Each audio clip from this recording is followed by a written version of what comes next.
Assalamualaikum warahmatullahi wabarakatuh. Innal hamdalillah nahmaduhu wa nasta'inuhu wa nastaghfiruh wa na'udzu billahi min shururi anfusina wa min sayyiati a'malina. May yahdihillahu fala mudilla lahu wa may yudlil fala hadiya lahu. Asyhadu an la ilaha illallah wahdahu la syarika lahu wa asyhadu anna Muhammadan abduhu wa rasuluh.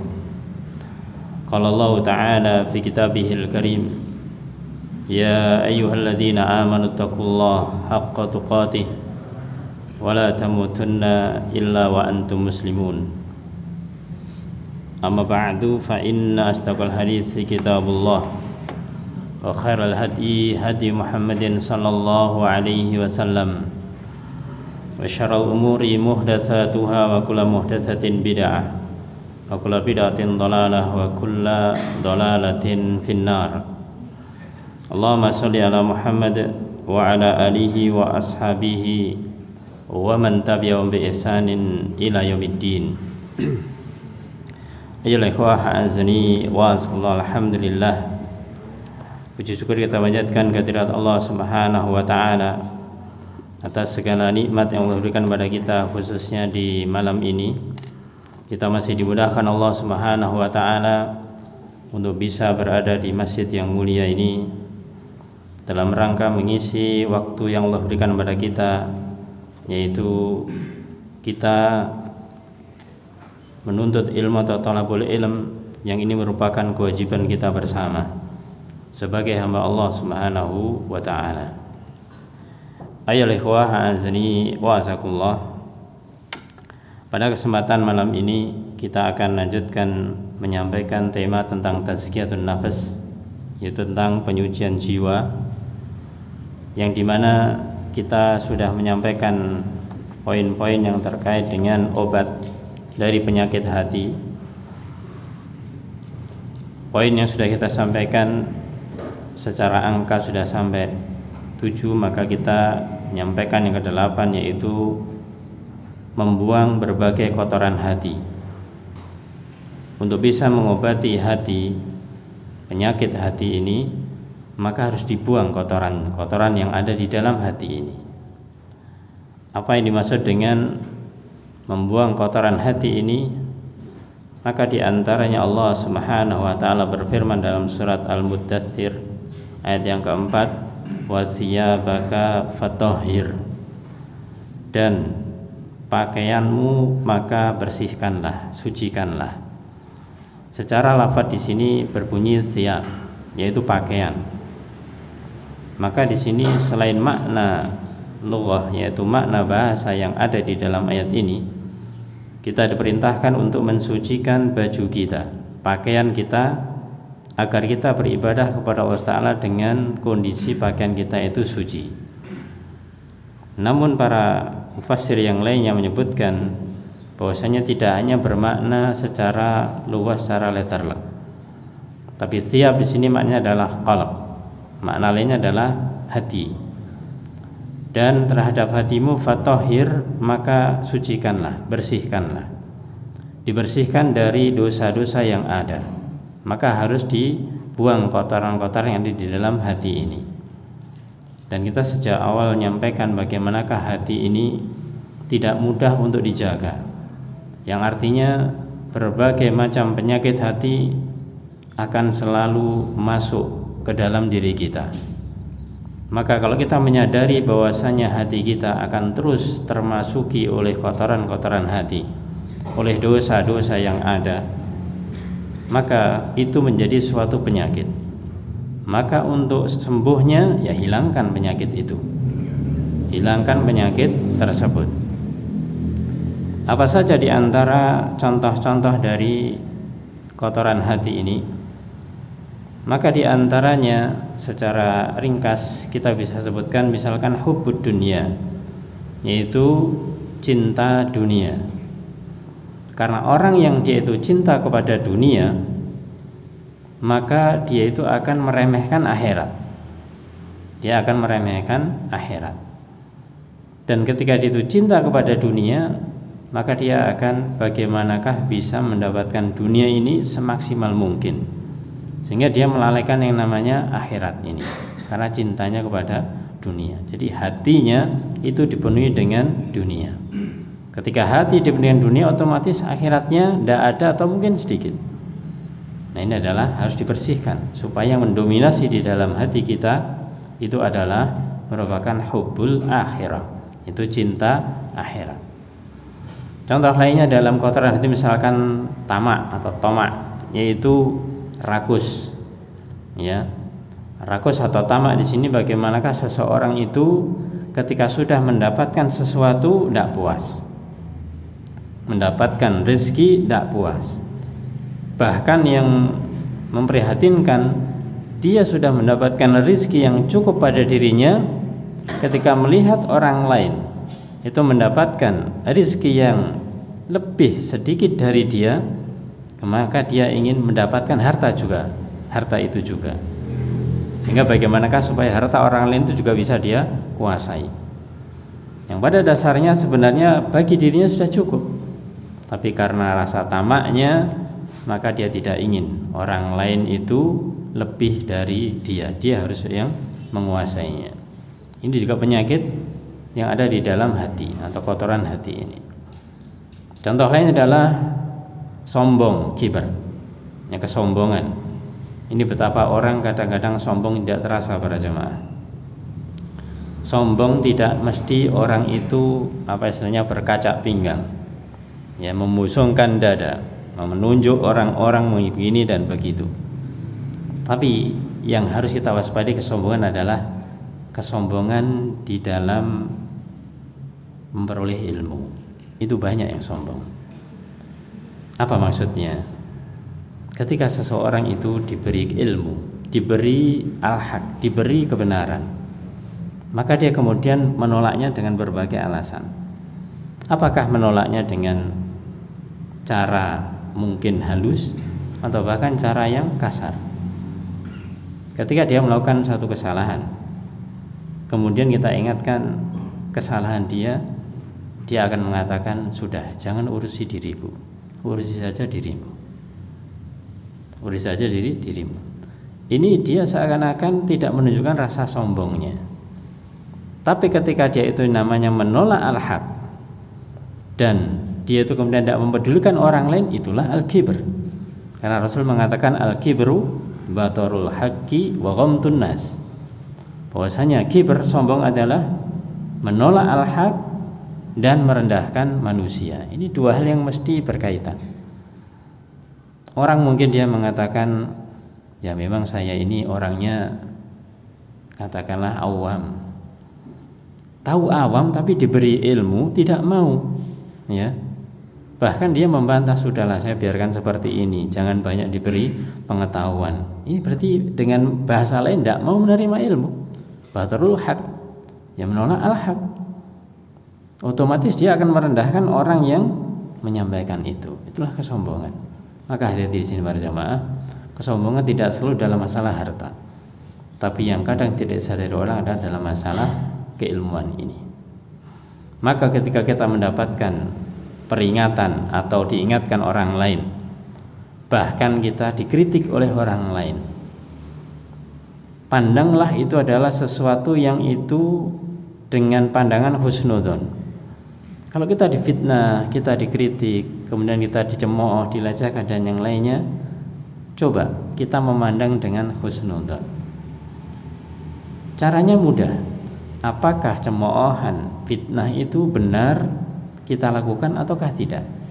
Tanpa kita harus membalas. Kalau memang yang difitnahkan kepada kita, ya, kita dikatakan demikian dan demikian, itu memang benar, alhamdulillah, kita itu diingatkan oleh orang.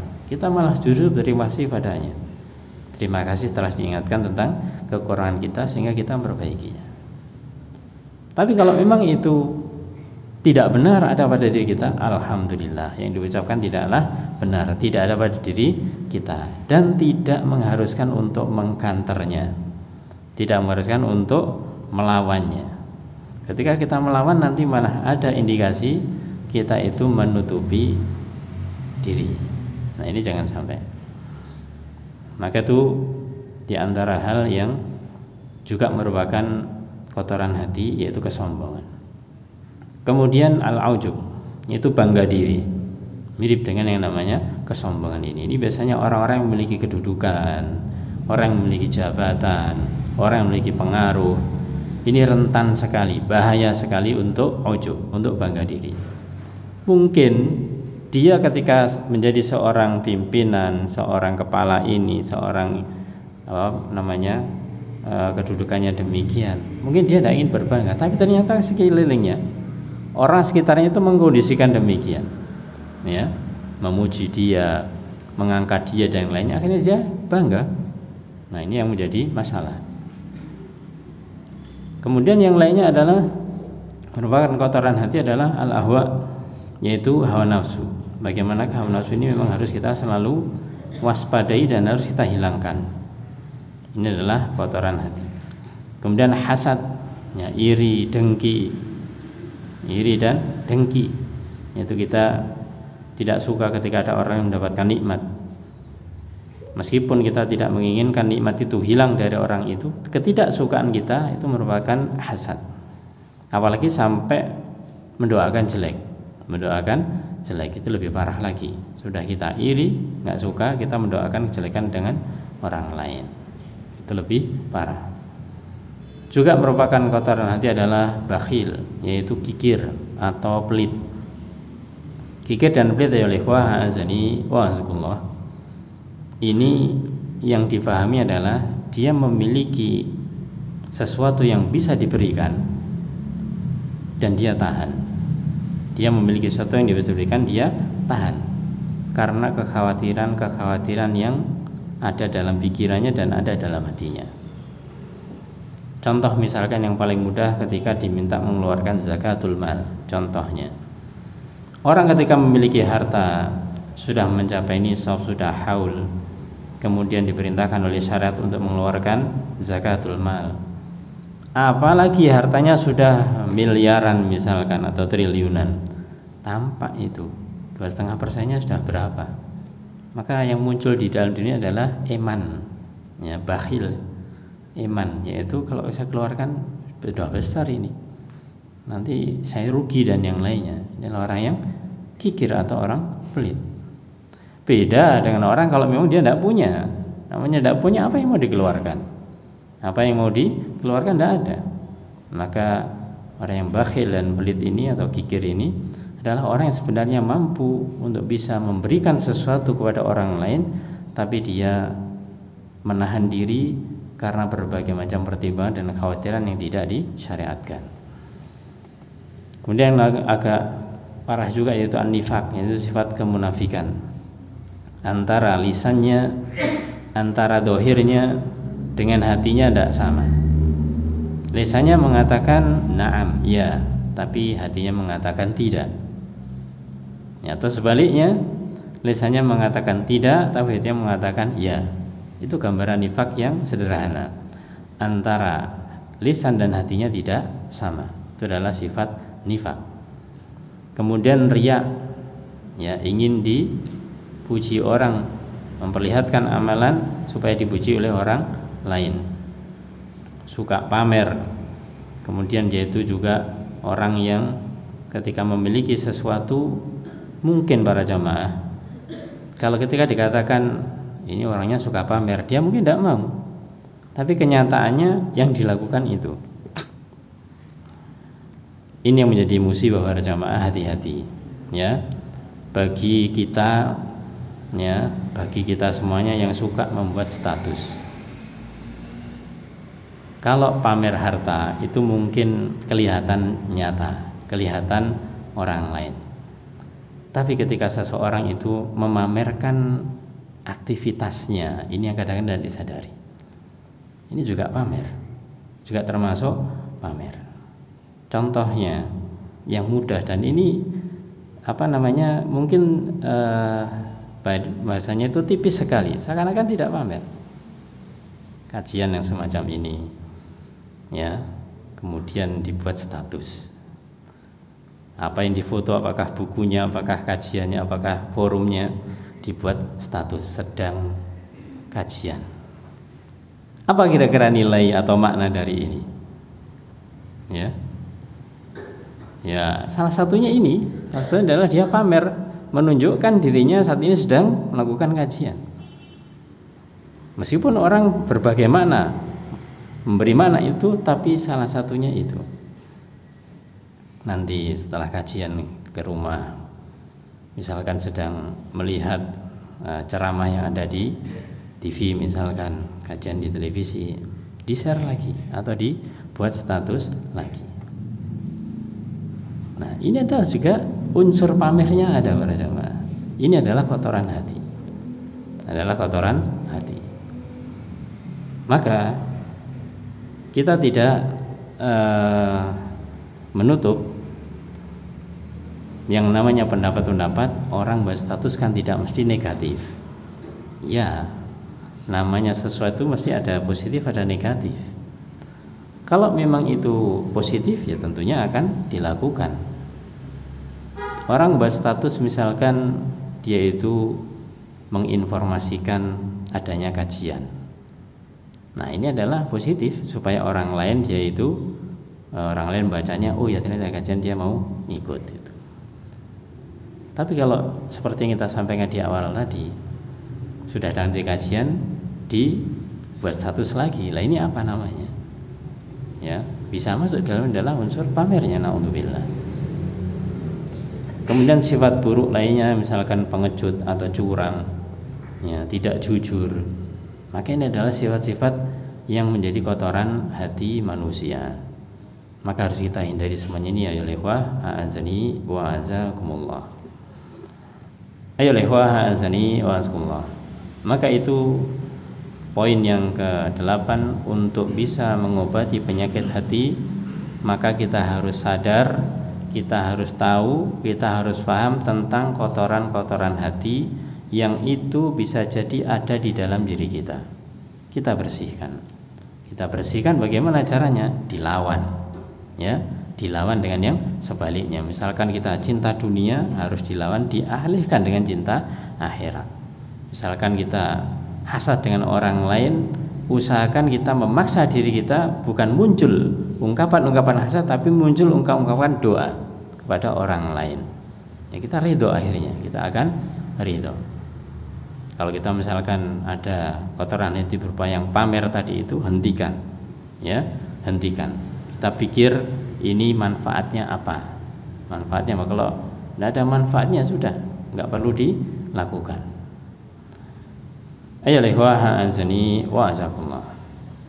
Berikutnya, poin yang ke-9 yang terkait dengan obat penyakit hati adalah hendaklah kita itu menyibukkan diri kita dengan hal-hal yang bermanfaat. Menyibukkan diri dengan hal-hal yang bermanfaat. Salah satu hadis yang diriwayatkan dari Imam Muslim, Imam Ahmad, dan juga Ibnu Majah dari sahabat Abu Hurairah radhiyallahu anhu dalam hadis yang sahih, Rasulullah SAW bersabda, al-mu'minul qawi khairun wa ahabbu ilallah minal mu'minid dha'if. Seorang yang beriman yang kuat, orang mukmin yang kuat, khairun, itu lebih baik, wa ahabbu ilallah, dan lebih dicintai oleh Allah Subhanahu wa taala, minal mu'minid dhaif, daripada orang mukmin yang lemah. Wa fi kullin khairun, dan di masing-masing itu, masing-masing mukmin yang kuat dan mukmin yang lemah itu khairun, ada kebaikan, ada kebaikannya. Ihris ala ma yanfa'uk, maka bersungguh-sungguhlah kalian terhadap sesuatu yang bermanfaat untukmu. Sungguh-sungguhlah untuk mendapatkan sesuatu yang bermanfaat, harus memiliki kesungguhan. Wasta'in billah, dan mintalah tolong kepada Allah Subhanahu wa ta'ala. Wala ta'jaz, dan jangan lemah, jangan lemah. Wa in asabaka syai'un, dan jika ada sesuatu menimpamu, tertimpa suatu musibah, fala taqul, maka jangan kamu katakan lau anni fa'altu kana kada wa kada. Jangan kau katakan, kita jangan mengatakan seandainya aku berbuat ini, ya tentunya tadi tidak seperti ini, tidak seperti itu. Seandainya aku melakukan ini, maka tidak seperti ini, tidak seperti itu. Jadi mengatakan seandainya. Walakin kul, akan tapi katakanlah qaddarallah wa ma syaa fa'al. Qaddarallah, Allah telah mentakdirkan, Allah telah menetapkan ini, wa ma syaa, dan apa yang Allah kehendaki, fa'ala, itu pasti terjadi. Di akhir dikatakan fa innal lau, karena kata-kata lau seandainya taftahu amala syaitan, itu membuka pintunya setan. Ayol ikhwah azani wa azakullah. Di dalam hadis ini banyak faedah yang bisa kita ambil. Yang pertama yaitu di dalam penggalan yang awal, al mu'minul qawi khairun wa ahabu ilallah minal mu'minid dhaif. Bahwasanya orang mukmin yang kuat itu lebih baik dan lebih Allah cintai daripada orang mukmin yang lemah. Maka ini menunjukkan bagaimanakah tingkatan keimanan. Tingkatan keimanan. Ada orang mukmin itu yang tingkatannya kuat keimanannya, dan ada orang mukmin yang tingkatan keimanannya lemah. Maka sudah menjadi hal yang lumrah, yang wajar kalau yang kuat lebih baik daripada yang lemah.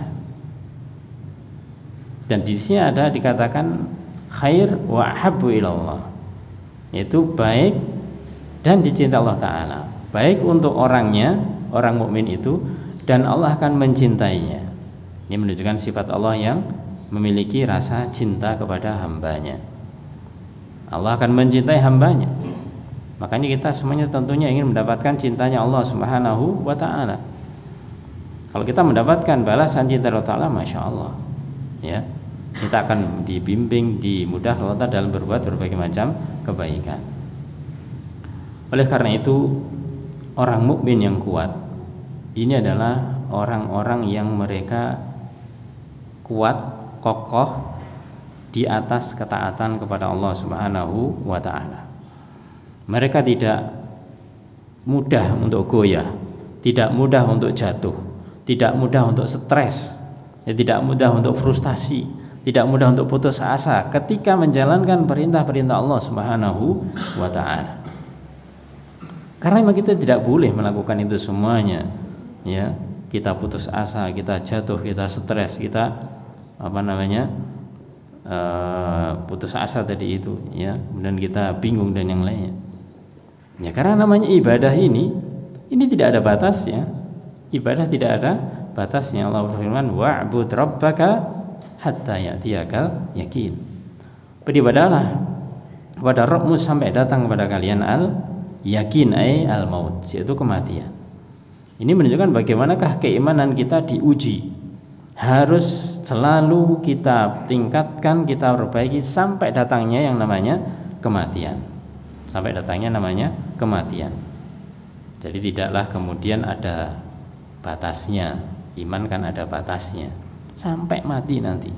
Dan seharusnya ya kalau kita melihat bagaimanakah Rasulullah SAW mendidik para sahabat radhiyallahu anhum ajma'in. Ketika mereka mewujudkan tentang keimanan kepada Allah Subhanahu wa Ta'ala dan juga iman yang lainnya, maka semakin mereka itu menjalani kehidupannya, bertambah usianya, bertambah amalannya, bukanlah semakin kendor, tapi semakin bersemangat. Ini menunjukkan bagaimanakah keimanannya semakin lama semakin kuat, bukan semakin lemah. Maka kita jangan sampai ketika semakin bertambah usia, kemudian keimanan kita semakin turun. Karena kenyataannya ya ikhwah, yang tidak mudah itu adalah apa? Ketika orang yang tadinya itu memiliki waktu untuk belajar, kemudian dia diberi kemudahan Allah Ta'ala memiliki pekerjaan yang dengan pekerjaannya ini membuat waktunya tidak banyak, kemudian dia akhirnya terkalahkan dengan pekerjaan tersebut sehingga peningkatan keimanannya kurang. Nah, ini harus hati-hati. Sehingga kalau kita mau menerima pekerjaan atau kita mau melakukan pekerjaan, usaha dan yang lainnya, ingat, kita ini punya iman. Iman ini jadi taruhannya. Dengan pekerjaan yang akan kita lakukan, ini keimanan kita itu bisa kita jaga ataukah tidak? Dengan keimanan yang kita miliki ini, dengan pekerjaan yang ada, kita itu bisa lebih baik ataukah tidak? Ini harus kita perhatikan. Meskipun di kanan kiri kita juga banyak memikirkan, yaitu kebutuhan kita dan yang lainnya. Ya, tapi yang lebih penting adalah bagaimanakah keimanan kita ini harus terjaga. Dan itulah, kalau kita memahami hal ini, kita akan bisa menjadi orang mukmin yang kuat. Ya, selalu memperhatikan keimanan kita. Kemudian dipetikan berikutnya, wa fi kullin khair. Dan di dalam keduanya itu ada kebaikan. Jadi ada kebaikan. Kebaikan apa? Yaitu semuanya mukmin. Yang kuat dan yang lemah semuanya adalah mukmin. Ini adalah kebaikan mukmin. Nah, dibandingkan dengan orang yang mukmin dengan kafir, nah, beda jauh dan tidak ada tidak bisa dibandingkan karena itu sudah berlawanan. Tapi ini mukmin yang dhaif, masih punya keimanan. Yang ini menunjukkan bahwasanya bagaimanakah orang itu memiliki tingkatan tadi. Makanya ketika kita membandingkan sesuatu dengan yang lainnya dengan kata-kata khair atau dengan kata lebih baik, itu yang dibandingkan adalah sesuatu yang lebih utama dan sesuatu yang utama. Sesuatu yang lebih baik dan sesuatu yang baik, bukan yang buruk. Ya. Karena ini berbicara tentang masalah lebih baik, lebih utama. Kalau kita membandingkan misalkan orang yang sholat, maka ketika ada orang yang sholat yaitu memiliki amalan sholat-sholat yang Masya Allah, selain sholat wajib, sholat sunnah itu, maka dia baik. Tapi ada yang hanya mengerjakan 5 waktu saja. Nah, ini tidak bisa dikatakan buruk, tidak bisa. Karena dia juga melakukan kewajibannya begitu. Nah, ketika membandingkan itu, hendaklah dilihat, yaitu ketika ada yang lebih baik, berarti di sampingnya atau di lawannya itu adalah buruk, tidak. Kalau kita membandingkan yang baik dan buruk, nggak perlu kata-kata lebih baik, lebih utama, nggak perlu kata-kata itu. Ya sudah, ini baik, ini buruk, selesai. Nah, makanya ketika kita membandingkan sesuatu, misalkan ini pelajaran yang kita bisa ambil ketika kita menyampaikan pendidikan, katakanlah kepada putra-putri kita, kemudian kita memberikan bandingan kepada anak kita, oh lakukan ini, ya, jangan ini. Nah, itu berarti ini baik, ini buruk. Tapi kalau ternyata dua-dua anak ini mengalahkan kebaikan, oh lebih baik ini, ya, yang ini juga baik, tapi yang lebih baik ini. Ini adalah merupakan tingkatan, nantinya ada tingkatan. Maka fi kullin khair. Maka di dalam keduanya itu ada kebaikan. Dan orang yang dia itu mendapatkan balasan kebaikan sesuai dengan amalannya tentunya. Kalau amalannya dia itu bagus, istiqomah dan lainnya, maka dia mendapatkan sesuai dengan usaha, upaya yang dia lakukan. Allah berfirman dalam surat Al-Ahqaf ayat 19, walikullin darajat mimma amilu. Dan setiap orang yang memperoleh tingkatan sesuai dengan apa yang mereka amalkan. Setiap orang yang memperoleh derajat ini misalkan sesuai dengan yang mereka amalkan. Maka amalan ini bergantung kepada orangnya. Kalau amalannya itu baik, bagus dan yang lain, dia akan menambah derajatnya, akan semakin bertambah derajatnya. Tapi kalau semakin kendor, futur dan yang lainnya akan turun. Oleh karena itu di dalam surat Fatir ayat 32 Allah membagi 3 di sini. Ya. Dalam ayat itu dikatakan summa awrasnal kitab. Kemudian kitab ini kami wariskan alladzina astafaina min ibadina, kepada orang yang kami pilih di antara mereka. Faminhum dzalimun li nafsi. Ada di antara mereka yang kategorinya adalah dzalimun li nafsi, yaitu mendolimi dirinya sendiri. Wa minhum muqtasid. Dan di antara mereka ada yang muqtasid, pertengahan. Wa minhum sabiqum bil khairat biidznillah. Dan antara mereka ada yang bersegera untuk berbuat kebaikan dengan izin Allah Ta'ala. Dzalika huwal fadlul kabir. Itulah karunia yang besar. Maka dia azani wa asqullah. Allah membagi orang-orang mukmin itu menjadi 3 bagian ini. Yang paling tinggi yang akhir tadi itu. Yang paling tinggi adalah yang dikatakan dalam ayat tadi adalah sabiqum bil khairat. Orang yang bersegera, orang yang dia itu bersegera di dalam kebaikan. Akhirnya perhatikan biiznillah. Dengan izin Allah Subhanahu wa taala. Maka ketika kita menginginkan yang namanya kebaikan-kebaikan mau kita lakukan, kita ingin segera melakukannya, maka apakah kita itu dimudahkan Allah untuk melakukannya? Itu yang harus jadi introspeksi. Setelah kita kajian, kita salat isya, kita zikir, setelah zikir kita mungkin salat sunnah, setelah kita keluar dari masjid apa yang kita lakukan? Kita ingin ini, ya. Maka lihat yang rencana, upaya atau usaha kita setelah ini itu apa? Dimudahkan Allah ataukah tidak? Maka kalau memang itu dimudahkan Allah Ta'ala, berarti mendapatkan izin dari Allah Ta'ala. Dan kita berharap adalah tingkat keimanan yang utama ini, yaitu bersegera di dalam kebaikan. Tapi kalau misalkan ternyata kita itu sudah banyak rencana, katakanlah kasarannya mulai dari bangun sampai mau tidur rencana full, tapi setelah kita introspeksi, kita lihat muhasabah di malam hari, kasarnya 100 rencana yang kita rencanakan, yang terlaksana mungkin hanya 10 misalkan. Na'udzubillah. Ya berarti kita jangan terlalu banyak rencana, mengurangi sesuai dengan kemampuan kita pelan-pelan. Kemudian yang kedua adalah muktasid, itu orang yang sederhana, yang sedang, yang di tengah-tengah. Jadi mereka itu orang yang mengerjakan yang wajib. Ibaratnya sholat 5 waktu dikerjakan, satu yang diharamkan ditinggalkan, tidak banyak menambah tentang yang sunnah-sunnah. Ini namanya muktasid, orang yang di tengah-tengah. Jadi dia tidak menambahi keutamaan dan dia juga tidak melakukan kekurangan. Jadi apa yang menjadi syariat dilakukan. Ibarat sholat 5 waktu saja, ya, tidak nambah sholat-sholat sunnah. Ini adalah muktasid. Tapi kalau orang dimudahkan Allah Ta'ala untuk menambah yang sunnah, salat sunnah, tambah amalan yang lainnya, Masya Allah, sabiqum bil khairat. Jangan sampai kita menjadi yang awal disebutkan Allah, yaitu dzalimun li nafsi, yang dimana ini adalah orang yang mereka mencampur adukkan antara kebaikan dan keburukan. Ini orang yang mendolimi dirinya sendiri. Dzalim wa ikhwah azani yasqullah itu ada 3. Yang pertama adalah dolim kepada Allah Subhanahu wa Ta'ala, berupa apa? Kesyirikan, ya. Dolim kepada Allah Ta'ala berupa perbuatan syirik, itu dolim kepada Allah Ta'ala. Dolim kepada sesama yang kedua berupa apa? Mengambil hak orang lain. Apakah itu mencuri, apakah itu menganiaya, itu adalah dolim terhadap sesama. Adapun yang ketiga, dolim terhadap diri sendiri. Apa ini contohnya? Mendolimi diri sendiri.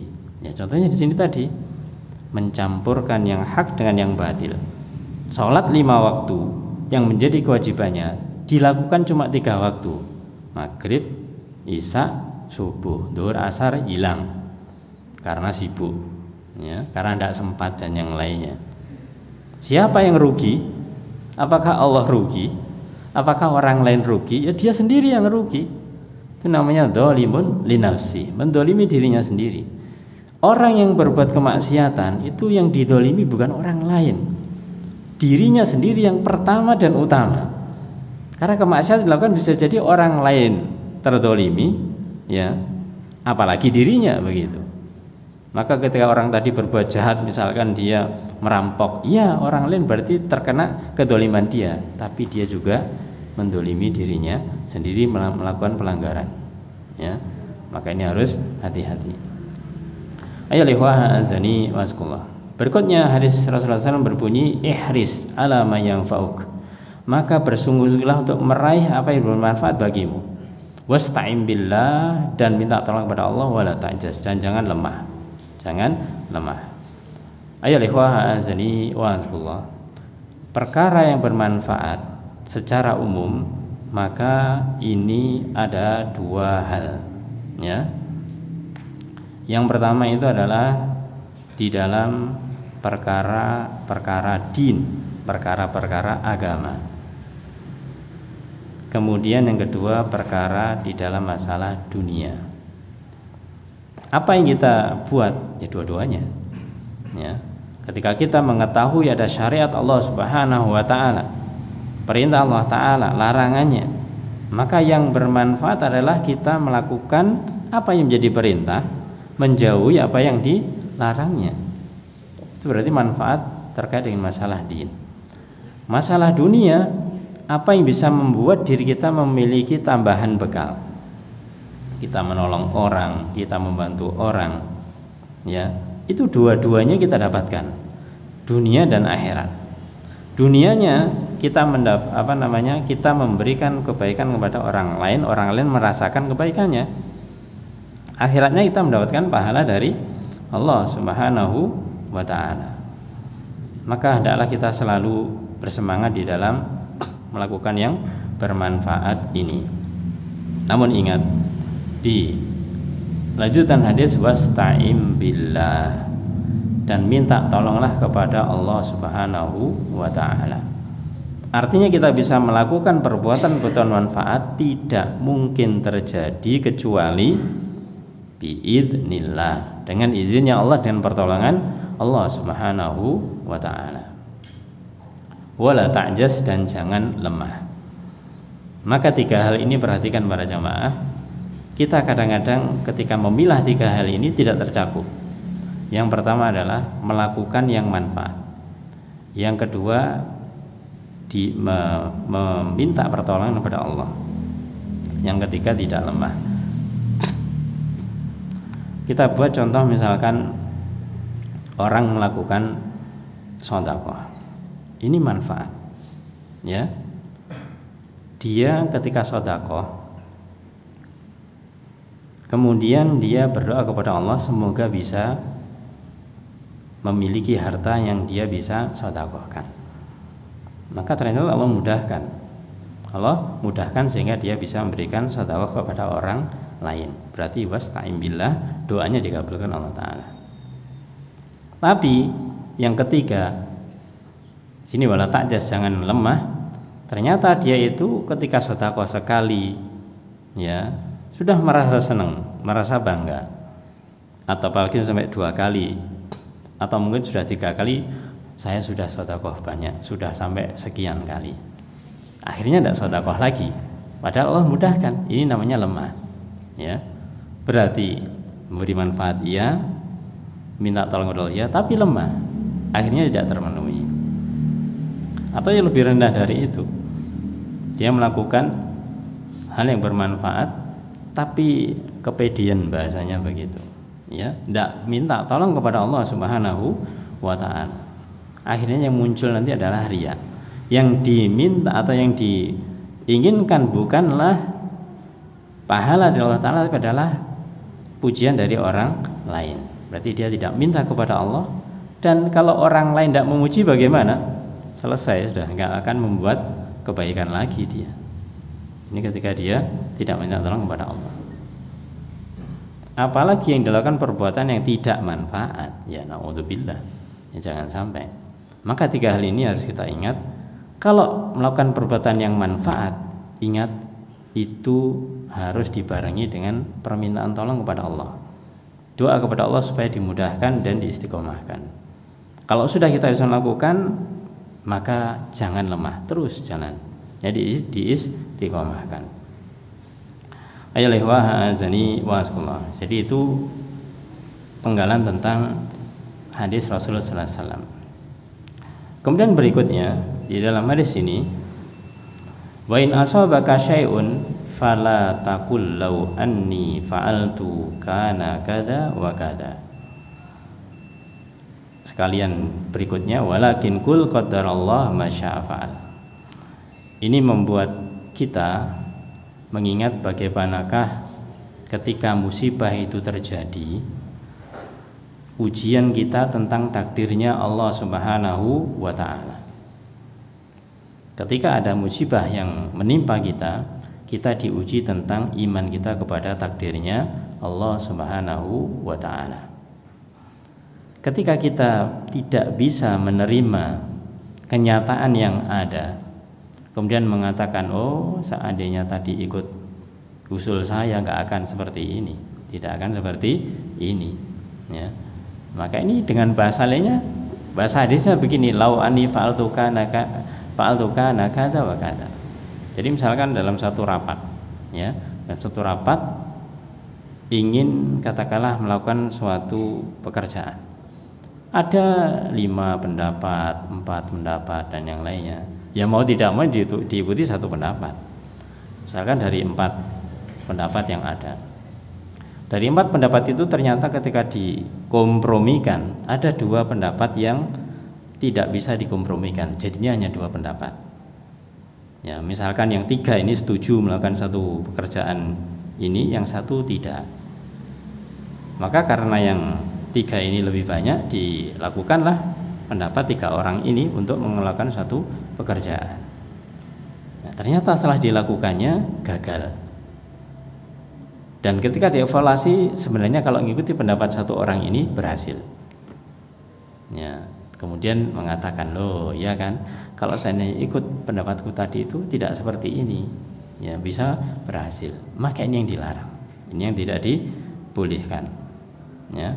Oleh karena itu yang namanya kata-kata lau seandainya itu hati-hati. Nah, kalau kita mau jabarkan sedikit, ayo ikhwah azan sekolah para jamaah, perkataan lau ini dilarang dalam 2 tempat, ya.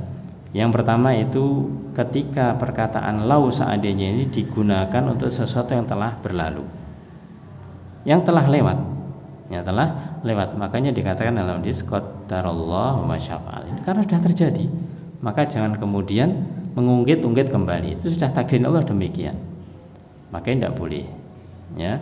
Jadi kalau satu sudah lewat tidak mungkin kembali, tidak boleh mengatakan lau seandainya, itu tidak diperbolehkan.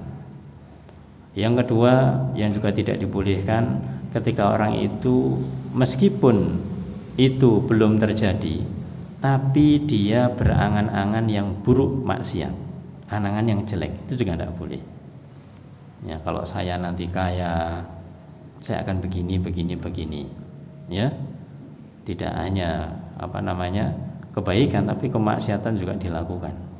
Saya akan kesana kemari, dan ini adalah angan-angan yang tidak dibolehkan karena tujuannya kemaksiatan. Adapun satu hal yang dibolehkan itu adalah ketika kita berangan-angan dengan kata seandainya, itu di dalam hal-hal yang bermanfaat, tapi catatannya jangan hanya sekedar seandainya. Nanti kalau itu dituruti akhirnya jadi tulul amal, jadi berangan-angan yang berkepanjangan. Nah, itu yang tidak benar juga.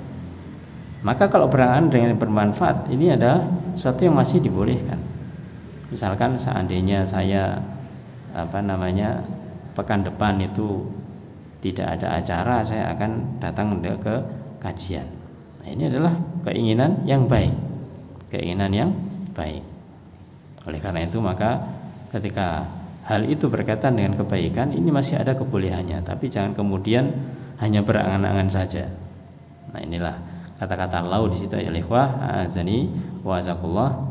Maka biasakanlah kita ketika adanya suatu kejadian, kita mengatakan qadarallah wa ma syaa fa'al, ya, bahwasanya Allah telah menetapkan dan apa yang Allah kehendaki itu pasti terjadi. Di akhir dikatakan fa inna lau taftahu amalas syaiton, karena kata-kata seandainya itu membuka pintunya syaitan.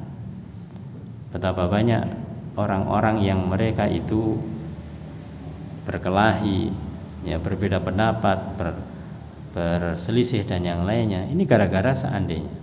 Ya, seperti tadi itu sudah komunikasi kerjasama antara si fulan dan si fulan begini, akhirnya katakanlah alot mengenai perdebatannya, akhirnya mau tidak mau diputuskan yang ini, ya, ternyata gagal, ya. Maka kalau yang dia tadi mengusulkan yang lain, ini merasa oh kalau mengikuti saya itu seperti itu, inilah dia membuka pintunya syaitan. Ini syaitan artinya apa? Dia tidak menerima takdirnya Allah Subhanahu wa taala. Wallahu a'lam bishawab. Itulah ya ikhwah, jadi wasallallahu dua poin yang kita sampaikan pada kesempatan kali ini. Insyaallah pada kesempatan berikutnya kita lanjutkan dari obat penyakit hati yang ada.